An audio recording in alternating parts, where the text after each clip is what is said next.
بسم الله الرحمن الرحیم.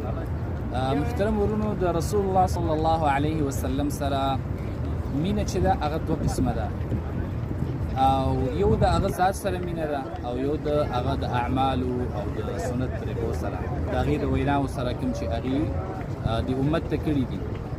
نو زموږ ډېر خلک چې دی هغه د رسول الله صلی الله علیه وسلم ذات سره ډېره زیاته مینه کوي، که د هغه تذکره وشي یا ډېر خلک په دې نومونو مدني جانان او دا او هغه شعرونو او نظمونو کې د هغې ډېره زیات تذکره کوي او مطلب په دې باندې قربان دي بیخي. خو دغه مینه یوازې چې دی فایده نه ورکوي انسان ته. کله چې د رسول الله صلی الله علیه وسلم د اعمالو سره هم انسان مینه ونه لري، که چېرته د ذات سره لري او د اعمالو سره نه لري، د رسول الله حدیث راشي هغې نه اعراض کې مخکې منی نه او د هغې د ذات سره مینه لري، نو دا ته د هېڅ قسمه فایده نه کوي.